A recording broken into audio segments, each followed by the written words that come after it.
저는 최근에 교회에 대한 좀 그 생각들이 많아졌습니다. 부담도 많이 됐고 마음속에 목사로서 교회가 좀 건강하게 성장을 하기를 바라는 그런 마음이 제 마음속에 굉장히 많이 있습니다. 아마 여러분들도 같은 마음이라고 저는 생각이 됩니다. 그래서 이것저것 책들도 한번 읽어보고 특별히 사도행전을 쭉 계속해서 몇 달째 묵상을 좀 하고 있습니다. 도대체 교회가 이 땅에 존재하는 이유가 무엇이고 왜 존재해야 되는지, 그리고 우리는 그 교회에 속해서 무엇을 해야 되는지에 대한 그 물음에 답을 찾으려고 지금 노력을 좀 하고 있습니다. 그래서 제가 연말에 프랜시스 첸 목사님의 책을 좀 읽었습니다. Letters to the Church라는 책인데요. 이 목사님은 어떤 분이냐면은 중국 분이신데 신학교를 졸업하시고 LA에서 개척을 하셨습니다. LA 그 시미밸리라는 그 지역에 개척을 하셨는데, 개척을 하시고 좀 고생을 처음에는 하셨지만은 목회를 굉장히 성공적으로 잘 하셨습니다. 그래서 우리가 소위 이야기하는 대형 교회를 만드셨습니다. 어마어마하게 큰 교회에 이제 목회를 하게 되는데, 몇십 년 동안 이렇게 쭉 목회를 하다 보니까 자기 마음속에 이런 질문이 하나 생겼다는 겁니다. 이게 과연 하나님이 원하시는 교회의 모습인가? 이게 분명히 내가 하나님의 뜻에 따라 순종해서 교회를 개척을 하고 교회를 여태까지 성장을 시켰는데 이게 진짜 하나님이 원하시는 교회인가라는 그런 의문이 자기 마음속에 들었다고 합니다. 그것을 생각하게 하는 가장 결정적인 이유였던 것은 뭐냐면은 자기가 대형교회를 하면서 1년에 예산 100만 불 이상을 투입을 해가지고 교인들을 교육을 시키고 교인들을 위해서 프로그램을 돌리고 이런저런 행사를 많이 하면서 교회가 성장할 수 있도록, 교인들이 성장할 수 있도록 노력을 굉장히 많이 했는데, 그럼에도 불구하고 이 교회에서 진실되게 교회를 위해서 헌신하는 사람은 그 많은 사람의 5%도 안 되다는 겁니다. 그래서 제가 곰곰이 고민을 했다는 거예요. 그러면 95%는 뭘까? 그 많은 돈을 투자해가지고 그 많은 프로그램을 하고 그 많은 시간들을 보내면서 교인들을 위해서 교회가 헌신한다고 했는데 5% 정도만이 헌신하면서 그리스도인의 삶을 살고 95%가 안 산다고 한다면 뭔가가 잘못된 거 아닌가라는 그런 생각을 가지고 조금 자기의 그리스도인의 삶의 변화를 주고 싶은 마음이 생겼다고 해요. 그래서 교회를 사임을 합니다. 근데 여러분 상상을 한번 해보세요. 자기가 개척을 해가지고 대형 교회로 교회를 키운 목사가 그 교회를 사임하는 건 쉬운 일이 아닙니다. 굉장히 어려운 일입니다. 그래서 이분이 교회를 사임하시고 지금 현재 샌프란시스코에 와 계세요. 샌프란시스코 지역에 그 텐들로인이라는 지역이 있습니다. 이 텐들로인이라는 지역은 샌프란시스코에서도 가장 가난하고 가장 범죄율이 높은 곳입니다. 그래서 이분이 처음 이제 샌프란시스코 올라갔으니까 거기서 어떻게 그러면 사역을 할까 고민을 하다가 방문을 하게 됩니다. 이제 집집마다 가가호를. 그래서 전도를 하기 시작해요. 그래서 그분들을 하나하나씩 전도해가지고 가정교회를 만듭니다. 그래서 가정교회에서 이분들이 이제 시작한 지가 벌써 한 4, 5년 됐을 거예요. 그래서 매주마다 이분들이 가정마다 예배를 드립니다. 그래서 거기에 목회자분들이 거의 한 30명 정도가 되시는데요. 이분들은 헌신적으로 자기가 이 제자들을 길러내는 데다 헌신을 하고 있고, 그분이 그 책에서 이야기하는 것은 자기네 교회는 거의 100% 이상 모든 사람이 헌신적으로 그리스도의 삶을 산다는 거예요.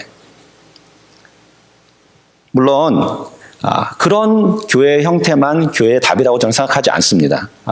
여러 가지 교회 형태가 있고 여러 가지 교회 모습이 있다고 저는 생각합니다. 근데 우리는 이 시점에서, 여러분들의 신앙생활의 이 시점에서 교회가 왜 있어야 되는가, 교회가 해야 될 것이 무엇인가, 교회의 본분이 무엇인가를 아마 곰곰이 한번 고민을 해보는 것도 저는 좋다고 생각합니다. 이런 모습의 교회가 하나님이 원하시는 교회인지, 아니면 우리는 전혀 생각하지도 못하는데 하나님이 원하시는 그런 다른 교회의 모습이 있는 건지, 어떤 것이 진정 하나님이 원하시는 교회의 모습인지 한번 고민은 해볼 필요가 있다고 저는 생각합니다. 많은 교회 목사님들, 특히 그 성도님들도 마찬가지요. 교회가 모두 부흥을 했으면 좋겠다. 여기서 부흥이라는 것은 성장을 이야기하는 거겠죠. 사람들이 좀 많아졌으면 좋겠다는 겁니다. 그래서 사람이 많아져가지고 교회가 컸으면 좋겠다고 이야기하는 사람들이 굉장히 많이 있습니다. 물론 겸손하게 앞에서는 그런 이야기를 그렇게 하지는 않습니다. 근데 속으로는 모든 목회자들이 다 원하는 것들입니다. 좀 교회가 커졌으면 좋겠다. 근데 그분들에게 그러면 교회가 커져가지고 뭐를 하겠냐라고 물어보면은 사실은 적당한 대답이 없습니다. 예전에는 교회가 커진다는 것은 믿지 않는 사람들이 교회에 들어와서 구원을 받고 그로 인하여 자연적으로 교회가 성장했던 것을 이야기했지만은 요즘 사는 우리 시대에는 사실은 믿지 않는 사람들이 교회 오는 것보다는 수평 이동이 굉장히 많이 있습니다. 우리 교회가 커졌다는 얘기는 다른 어느 교회가 작아졌다는 얘기죠. 예.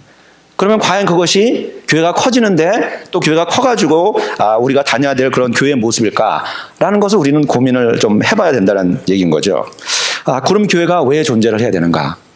오늘 본문에 사실은 그 해답이 있습니다. 제가 본문 말씀을 다시 한번 여러분들에게 읽어드리도록 하겠습니다. 11제자가 갈릴리에 가서 예수께서 지시하신 산에 이르러 예수를 배웠고 경배하나 아직도 의심하는 사람들이 있더라. 예수께서 나와 말씀하시어 이르시되 하늘과 땅의 모든 권세를 내게 주셨으니 그러므로 너희는 가서 모든 민족을 제자로 삼아 아버지와 아들과 성령의 이름으로 세례를 베풀고 내가 너에게 분부한 모든 것을 가르쳐 지키게 하라. 볼지어다 내가 세상 끝날까지 너희와 항상 함께 있으리라 하시니. 말세기에 들어서 우리에게 가장 핵심적인 부분을 우리가 기억해야 될 것은 뭐냐면은 말세기에 들어서 우리는 하나님의 말씀에 듣기와 하나님의 말씀에 공부하기를 게을리하면 안 됩니다. 그리고 가장 중요한 중에 그 부분 중에 하나는 뭐냐면은 하나님의 말씀을 해석할 때 그것을 올바르게 잘 해석해야 됩니다. 그래서 우리는 늘 하나님께 지혜를 달라고 성령님을 통해서 내가 하나님의 말씀을 제대로 해석해 낼 수 있도록 지혜를 달라고 늘 끊임없이 우리는 기도를 해야 됩니다. 왜냐하면 내가 하나님의 말씀을 제대로 해석해내지 못한다고 한다면은 우리의 신앙적인 행동이 그대로 나옵니다. 그래서 우리는 이 시대에 굉장히 많은 이단들이 우리 주위에 있는 겁니다. 왜냐하면 말씀을 제대로 해석을 하지 못해서 그렇습니다. 오늘 본문의 말씀의 가장 핵심적인 것, 이 말을 하기 위해서 여러 가지 부분적으로 설명을 해놓은 겁니다. 이 핵심적인 말은 뭐냐면 바로 제자로 삼아라랍니다. 이 제자로 삼아라는 이 말을 하기 위해서 다른 것들이 부수적으로 거기에 다 포함이 되어 있는 겁니다. 그래서 땅끝까지 가가지고 복음을 전하는데 이 복음을 전하는 것이 바로 제자를 삼는 거라는 것을 우리가 기억을 해야 됩니다. 제자를 삼는다라는 이 말은 무슨 말이냐면은 내가 누군가를 제자로 삼는 겁니다. 그죠? 근데 내가 누군가를 제자로 삼는다는 말은 무슨 말이냐면은 내가 먼저 제자가 돼야 된다는 거예요. 내가 제자가 되지 않고서는 우리는 누구를 가서 제자를 삼을 수가 없습니다. 내가 먼저 제자의 모습이 나타나지 않고서는 그 누구에게도 우리는 제자가 되라고 이야기를 할 수 없는 것입니다. 내가 먼저 제자가 되고 내가 먼저 제자의 삶을 살고 내가 먼저 제자의 모습을 보였을 때에 비로소 우리는 나가서 제자를 삼을 수 있는 그런 사람들이 되는 겁니다. 그래서 이 본문의 핵심 제자로 삼아를 우리가 똑바로 이해한다고 한다면은 우리가 먼저 제자가 된다는 것을 이해하고 알아듣고 또 받아들여야 된다는 것이죠. 사도행전 6장 7절에 이런 말씀이 있습니다. 하나님의 말씀이 점점 왕성하여 예루살렘에 있는 제자의 수가 더 심히 많아지고 허다한 제사장의 무리들도 이 도에 복종하니라. 제자들께서 나가가지고 복음을 선포하기 시작하니까 많은 사람들의 제자들이 나왔다는 거예요. 그리고 11장에 가가지고 사도행전 11장에 가면 이런 또 말씀이 있습니다. 25절에서 26절에 바나바가 사울을 찾으러 다소에 가서 만남에 안디옥에 데리고 와서 둘이 교회에 1년간 모여 있어 큰 무리를 가르쳤고 제자들이 안디옥에서 비로소 그리스도인이라 일컬음을 받게 되었더라. 그리스도인이라는 단어가 이게 처음 나오는 겁니다. 제자들이 그리스도인이 된 겁니다. 그래서 오늘 본문 말씀 마태복음 28장에서 제자로 삼아, 그래서 우리가 모두 제자가 됐다는 것은 바로 우리가 그리스도인이 됐다는 것입니다. 그래서 저와 여러분이 만약에 저는 크리스찬입니다 라고 누군가에게 내가 이야기를 한다고 한다면은 우리는 바로 예수 그리스도의 제자가 되어야 된다는 것이죠. 그래서 크리스찬이라는 것은 그냥 단순히 그냥 교회를 다니는 사람이 아니라 예수님의 제자가 된 사람들을 이야기를 하는 겁니다. 그것이 바로 크리스찬이라는 것이죠. 이 교회라는 그 단어를 헬라어로 보면 에클레시아라고 얘기하는데요. 이 에클레시아라는 것은 바로 불러냄을 받은 사람들의 모임이라는 것입니다. 제자들의 모임이라는 거예요. 그래서 불러냄을 받은 사람, 제자들의 모임인데 예수님께서는 그 당시 참 이상한 일을 하셨어요. 당시의 그런 역사적 배경을 보면은 선생님이 제자를 고르는 게 아니에요. 제자들이 내가 마음에 드는 선생이 있다고 하면은 그 사람 랍비를 찾아가지고 랍비여 내가 당신의 제자가 되겠습니다. 나를 받아주십시오라고 간청을 해야 되는 것입니다. 근데 예수님은 선생님이 오히려 돌아다니시면서 자기의 제자를 고릅니다. 와서 사람 낚는 어부가 되라라고 자기의 12제자를 고르세요. 그걸 보고 우리는 영어로 컬링이라고 얘기합니다. 컬링. 예, 컬링을 한국말로 보니까 소명이라고 그러더라고요. 소명. 예, 여러분 다 아시는 말씀이죠. 소명. 저희 소명을 이게 진짜 한국말일까 보니까 이게 한국말이 아니더라고요. 한문이더라고요. 그래서 한문으로 보니까 소명이 부르실 소자에 목숨 명자를 쓰더라고요. 부르실 소자에 목숨 명자. 그 말은 무슨 말이냐면은 주인께서 네 목숨을 쓰겠다고 부른다는 뜻입니다. 그래서 여러분과 제가 만약에 그리스도인이라고 한다면은 예수 그리스도의 제자라고 한다고 한다면은 그 소명이 있다고 한다면은 지금 이 시간에 여러분과 저에게 예수님께서 말씀하시는 거예요. 내가 오늘 네 목숨을 써야겠다. 아멘 하시는 분이 아무도 안 계시네요. 내가 오늘 네 목숨을 써야겠다. 이렇게 얘기를 하시는 거예요. 여러분 그런 마음 가지고 예수님을 믿으셔야 돼요. 그게 제자에 대한 삶이고 그래야지 우리가 마태복음 28장 마지막으로 예수님께서 우리에게 지상 대명령을 주신 이 명령을 우리가 완벽하게 이루어낼 수 있다는 거예요. 만약에 내가 주인께서 네 목숨을 쓰겠다라는 말에 아멘하고 화답하지 않는다고 한다면은 우리는 오늘 본문의 말씀을 도저히 이루어 드릴 수가 없습니다. 내가 제자가 아닌데 어떻게 제자를 만들겠어요? 내가 제자의 생활을 하지 않는데 어떻게 다른 사람에게 제자의 생활을 하라고 이야기를 하겠어요? 그거는 이치에 맞는 말이 아닙니다. 이치에 맞는 말이 아니에요. 한 가지 더 저희가 생각해 볼 것은 이런 겁니다. 예수님께서 제자를 부르셨잖아요. 그 공생애 3년 동안 열심히 사역을 하셨는데 3년 동안 같이 살면서 이 제자들에게 예수님의 모든 것을 다 보여주시고 말씀도 전해주시고 기적도 보여주시고 다 했는데 제자들이 변했을까요? 안 변했을까요? 변하지 않았어요. 말씀도 들려주고 이적도 행하시고 예수 그리스도의 삶을 그대로 다 보여주셨는데 제자들은 변하지 않았어요. 내가 십자가 지고 달려 죽을 것이다라고 이야기를 하고 내가 부활할 거라는 것까지 다 이야기해 줬는데도 불구하고 제자들은 십자가에 달리시는 그 상황에서 다 도망갔어요. 오늘 본문 17절에 보니까 예수를 배웠고 경배하나 아직도 의심하는 사람들이 있더라. 아직도 의심하는 사람들이 있더라. 여러분 혹시 교회를 다니시는데 아직도 예수 그리스도를 의심하시는 분이 계십니까? 아직도 십자가의 능력을 의심하시는 분들이 계십니까? 아직도 부활의 예수 그리스도를 의심하시는 분들이 계십니까? 그러면 제자들은 어떻게 변했을까요? 어떻게 변했을까요? 3년 동안 그렇게 예수님께서 같이 먹고 자면서 복음에 대해서 예수 그리스도에 대해서 스스로에 대해서 이야기를 하셨는데 또 변하지 않았는데 어떻게 변했을까요? 사도행전 1장을 보면은요. 예수께서 부활하시고 제자들에게 오늘 본문을 통해서 나타나시고 또 사도행전 1장에 많은 사람들에게 나타납니다. 한 120명이 다락방에 모여서 기도하는 장면이 나와요. 고민 한번 해볼까요, 같이? 그러면 그들이 다락방에서 무슨 기도를 했을까요? 저는 확신합니다. 그분들은 분명히 회개 기도를 했을 거예요. 나의 믿음 없음을 회개했을 겁니다. 이제는 부활의 예수 그리스도를 내가 직접 목격하고 그 안에서 내가 예수 그리스도께서 저에게 명령하신 그리고 약속하신 성령님을 기다리는 그런 순간 안에서 내가 성령을 받기 이전에 내가 해야 될 기도는 무엇이 있을까요? 회개하는 기도인 거예요. 이 회개하는 기도가 다시 그들을 십자가의 예수 그리스도로 인도하신 거고 부활의 예수 그리스도로 인도를 한 겁니다. 그랬을 때 비로소 제자의 삶을 다시 사는 거죠.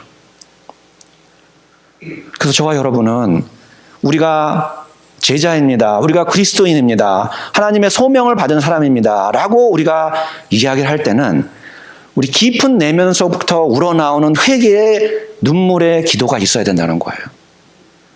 우리의 회개의 눈물의 기도가 없이는 우리는 제자라고 이야기할 수 없는 겁니다. 왜냐하면 제자들은 예수님과 3년을 살았는데도 변하지 않았어요. 그런데 우리는 예수님을 직접 눈으로 볼 수 있는 그런 시대에 살지 않잖아요. 그죠? 우리가 어떻게 변할 수 있을까요? 우리가 어떻게 그 십자가의 예수 그리스도의 사랑을 느낄 수 있을까요? 알 수 있을까요? 우리가 어떻게 부활의 기적을 믿을 수 있을까요? 회개하는 겁니다. 회개하는 믿음이 없이는 우리는 제자라고 이야기를 할 수 없는 거예요. 할 수 없는 겁니다.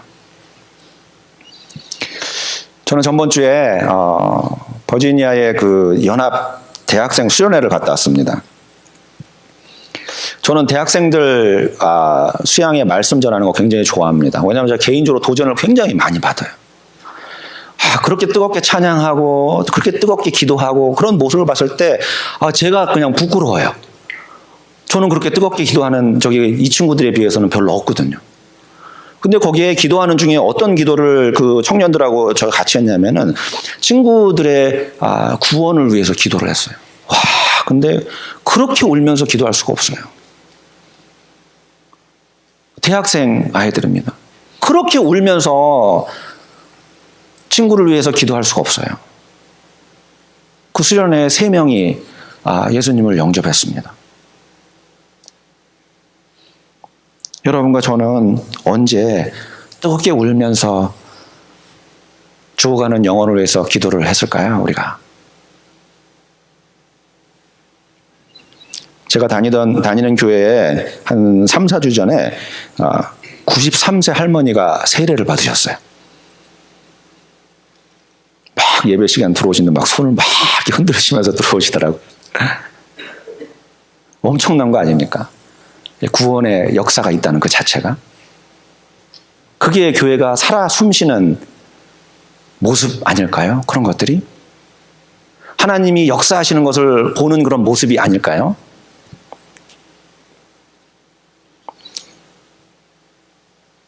이 20절에 보면은 내가 너희에게 분부한 모든 것을 가르쳐 지키게 하라. 내가 너희에게 분부한 모든 것을 가르쳐 지키게 하라. 우리가 먼저 하나님께서 분부하신 모든 것을 알고, 그죠? 이것을 가르쳐 지키게 하는 것. 제자라는 것을 영어로 하면은 disciple이라는 말을 사용을 해요. 이 disciple하고 같은 어근에서 나온 게 discipline입니다. 자기 절제인 거죠, 자기 절제. 제자는 하나님의 말씀을, 영의 양식을 먹을 수 있는 자기 절제가 돼야 되는 거예요. 끊임없이 먹고 또 먹고 또 먹고 또 먹고 또 먹고 묵상하고 하나님에게 다가가는 그런 모습. 여러분, 초대교회는 그리스도인으로 구원을 받았는지 확인하는 그런 교육과정이 3년이 있어요. 3년. 이 3년 교육과정에서는 물론 하나님의 말씀을 배우는 것은 당연한 거고요. 거기서 끊임없이 그 사람에게 질문하는 것은 뭐냐면, 당신은 왜 크리스찬이 되기를 원하시나요? 끊임없이 질문합니다. 끊임없이. 당신은 왜 크리스찬이 되기를 원하나요? 여러분도 한번 스스로에게 질문 한번 던져보세요. 여러분들은 왜 크리스찬이 되기를 원하셨나요?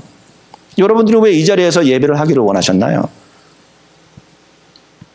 거기에 대한 답이 있으신가요? 그리고 더불어 거기서 또 무슨 질문을 하냐면은 주위에 있는 사람들에게 이 사람이 그리스도인이 될 자격이 있는가요? 라고 질문을 했다는 거예요.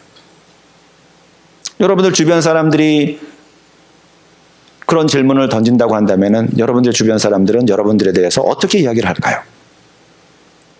그것이 제자의 모습이라는 거예요. 그것이 우리가 하나님을 붙잡고 나가야 될 우리의 모습이 되어야 된다는 거예요. 저는 축구 보는 걸 굉장히 좋아한다고 제가 말씀을 드렸어요. 하는 거는 잘 못합니다. 근데 보는 걸 굉장히 좋아해요. 요즘에 제가 축구 보는데 굉장히 기쁨이 충만하다고 얘기할까요? 우리 그 성경적인 용어로 하면은. 왜냐면은 제가 좋아하는 우리 손흥민 선수가 너무 잘해요. 너무 잘해. 뭐 그냥 잘하는 게, 잘해도 너무 잘해요. 너무 잘해. 막 세계에서 그냥 탑 원이라고 해도 과언이 아닙니다. 너무 잘합니다. 한국인으로서 너무 자랑스러워요. 근데 이 친구가 그리스도인이기 때문에 크리스천으로서 너무 자랑스러워요. 시합하기 전에 카메라 앵글이 잡힐 때 보면 항상 기도합니다. 사이드에서 기도하고 들어가요. 근데 이 손흥민 선수가 처음 축구를 배울 때 이제 아버지가 이제 가르쳐 줬었는데, 아버지도 축구 선수였거든요. 아버지가 축구를 가르치는데 그 아버지의 철학이 뭐였냐면 기초를 튼튼히 해라. 기초를.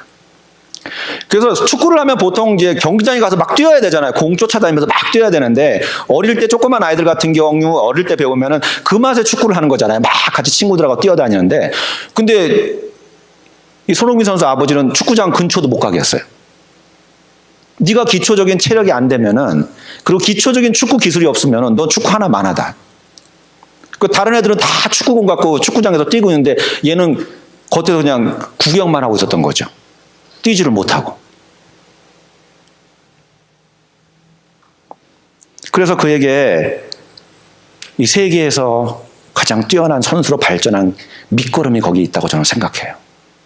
제자라고 한다면은 우리의 주인이 내 목숨을 쓰겠다고 이야기한 그런 사람이라고 우리가 이야기한다고 한다면은 우리의 주인에 대해서 알고자 하는 그런 열정은 당연한 거예요. 그죠? 하나님의 말씀을 묵상하는 건 너무나 당연한 거고 이것을 기초로 깔고 들어가야 돼요. 기본으로 깔고 들어가야 되는 거예요. 이거는 그냥 위에서 우리가 계속해서 더해지는 것이 아니라 기본으로 깔고 들어가는 거예요. 그래야지 그의 삶 속에서 우리가 예수 그리스도의 사랑을 표현하는 것이 자연스러울 거 아니에요. 그죠? 우리 몸에 그냥 배어 있으니까. 그게 제자의 모습 아닐까요?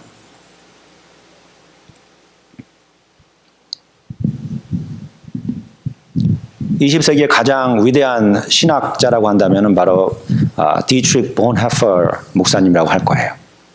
여러분들도 아마 잘 아실 겁니다. 그분이 어떤 분이신지. 이분은 천재셨어요. 21세에 신학 박사학위를 받았습니다. 이게 굉장히 어려운 거거든요.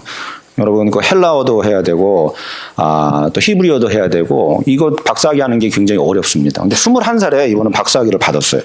그리고 이분이 그 박사학위 논문을 제출한 거를 칼 바스라는 굉장히 세계적인 신학자가 또 있는데요. 이분이 그걸 보시고 이거는 신학계 기적이라고 그랬습니다. 너무나 이건 놀라운 논문을 썼다는 거예요. 근데 이분은 39살의 젊은 나이로 천국에 가셨습니다. 왜냐하면은 독일 교회가 나치 히틀러의 그런 몰상식한 그 테러에 있는 것을 그냥 보고 가만히 계시지 않으셨어요.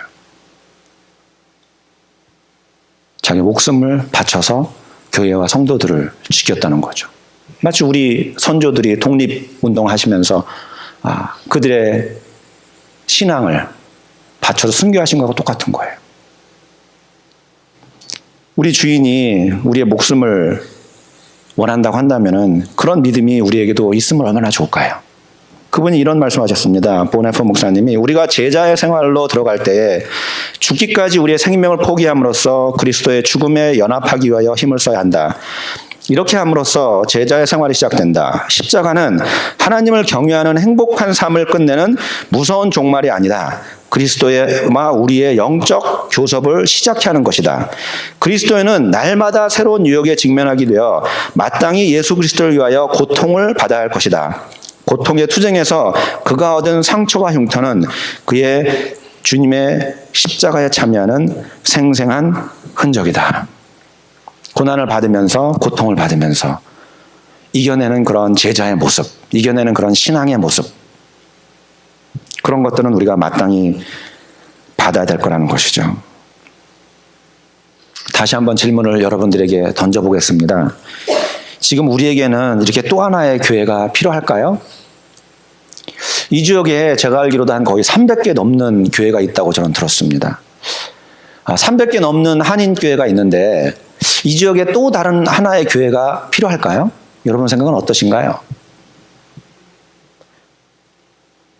만약에 이 지역에 또 하나의 교회가 필요한다고 한다면은 300개의 한인 교회와는 뭔가는 좀 달라야 되지 않을까요?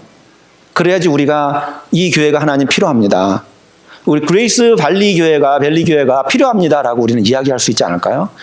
하나님께서 우리에게는 이 교회에게는 이런 소명이 줬기 때문에 우리는 이렇게 다릅니다. 이런 우리는 사역을 하고 있습니다. 이런 우리는 삶을 살고 있습니다라고 하나님께 이야기를 할 수 있지 않을까요? 그렇지 않으면은 300개 있는 교회와 똑같은 교회가 하나 더 생겼다고 한다면은 하나님이 그 교회를 기쁘게 받으실까요? 저는 저와 여러분이 그런 고민을 좀 해야 된다고 생각해요. 이 그레이스 밸리가 이 샌호세 지역의 교회로서 성장을 하기 위해서는 그레이스 밸리의 아이덴티티가 무엇인가를 생각을 해봐야 됩니다. 저는 여러분들의 그 아이덴티티가 바로 예수 그리스도의 제자가 됐으면 좋겠어요. 오늘 본문 말씀처럼. 그래서 땅끝까지 제자를 삼아가는, 제자를 만들어가는 그런 그레이스 밸리 교회가 됐으면 좋겠습니다. 그러면 이 교회는 다른 교회가 되는 거예요. 소명받은 한 사람 한 사람이 앉아서 그 목숨을 내놓고 제자가 되어가고, 그 목숨을 내놓은 제자들이 나가서 제자를 만들어내고, 그 제자가 또 제자를 만들어가고, 그 제자가 또 제자를 만들어간다고 한다면은 그레이스밸리 교회는 당연히 있어야 됩니다. 당연히 여기서 성장을 해야 되고, 당연히 여기서 그리스도의 복음을 전해야 됩니다. 당연히 그래야 됩니다. 근데 우리가 그것을 모른다고 한다면은 큰 문제가 되겠죠. 그죠? 그것은 목사 하나가 고민하는 문제가 아니에요. 그건 장로님 몇 분, 권사님 몇 분, 집사님 몇 분들이 고민하는 문제가 아니에요. 이거는 여러분들 개개인이 다 고민을 하셔야 돼요. 왜냐하면 여러분 개개인들은 다 소명을 받으신 분이잖아요. 지금 예수 그리스도께서 여러분 개개인들에게 내가 네 목숨을 원한다라고 이야기를 하시잖아요. 내가 네 목숨을 사용하겠다라고 얘기하시잖아요. 여러분 한 사람 한 사람이 다 고민을 하셔야 돼요. 그리고 그 고민 속에는 여러분들에게 간절한 회개의 기도가 있어야 돼요. 간절한 회개의 기도. 소크라테스의 제자가 있습니다. 플라톤이라는 아주 유명한 철학자입니다. 이 플라톤이 아카데미아라는 학교 같은 거거든요. 학교 같은 것을 만들었습니다. 거기서 인재를 양육하려고 그랬죠. 근데 이 인재를 양육하려는 이 아카데미아가 변질이 돼가지고 회의주의를 만들어냈습니다. 이 회의주의가 바로 공산주의와 무신론자의 뿌리입니다. 그래서 우리가 지금 공산주의가 있고 무신론자가 있는데 그게 회의주의에서 나온 겁니다. 플라톤의 아카데미에서 나온 거예요. 근데 우리가 살고 있는 이 시대가 지금 그런 시대예요. 회의주의에 가득 찼습니다. 그죠? 네. 만일 여러분이 크리스찬인데 여러분이 회의주의에 빠져서 하나님의 존재를 무시한다고 한번 생각해 보세요. 여러분들이 만일 경찰인데 회의주의에 빠져서 범죄자의 존재를 무시한다고 한번 여러분 생각해 보세요. 또는 여러분들이 만약에 자녀인데 회의주의에 빠져서 부모의 존재를 여러분들이 만약에 무시한다고 한번 생각해 보세요. 이 세상은 엉망이 될 거예요. 근데 지금 우리가 살고 있는 세대가 지금 그래요. 하나님은 없다라고 이야기하고 절대주의는 없다. 절대적인 건 없고 다 상대적인 거다. 네가 원하는 대로 살아라. 네가 원하는 대로 그냥 그렇게 살면 행복한 거다라고 이야기를 하는 게 지금 우리가 살고 있는 이 시대입니다. 당시에 이렇게 회의주의가 나타났을 때 어거스틴이 등장을 합니다. 어거스틴은 내가 그리스도인으로 해서 이런 회의주의, 허무주의에 빠진 세상을 바꾸고 싶다는 마음이 있었어요. 그럼 어떻게 바꿀 수 있을까라고 고민을 굉장히 많이 했습니다. 그래서 그의 고백록에 어거스틴이 이런 이야기를 합니다. See, follow, ergo sum 이라는 얘기를 해요. See, follow, ergo sum 이라는 말을 해요. 그 말은 무슨 말이냐면 내가 만일 속고 있더라도 나는 존재한다라는 말입니다. 내가 만일 속고 있더라도 나는 존재한다. 만일 사탄이 하나님이 없다고 나에게 계속 이야기를 해서 만일 내가 그것이 사실인 것처럼 속고 있더라도 속고 있는 내가 존재하는 이상 하나님은 존재한다는 얘기입니다. 세상에 아무리 하나님 없고 절대자는 없고 모든 것이 상대주의적이고 모든 것이 그냥 쾌락주의라고 이야기를 나에게 해가지고 내가 그것을 믿는다고 할지라도 그것을 속으면서 믿는 내가 존재하는 한 하나님은 있는 겁니다. 우리는 제자로 할 일이 너무 많아요. 이 시대에 사는 우리는 이제는 우리가 교회 와가지고 그냥 예배만 드리고 가면 안 돼요. 이제 그런 시대는 저는 지났다고 생각해요. 교회 와서 그냥 예배만 드리고 가면 큰일 납니다. 이제는 이 허무주의, 그리고 죽어가는 많은 영혼들이 우리 근처에 있는데 이분들을 가서 제자를 삼아야 됩니다. 제자를 삼아야 돼요. 그러기 위해서는 여러분과 제가 먼저 제자가 돼야 돼요. 그래서 여러분 열심히 공부하십시오.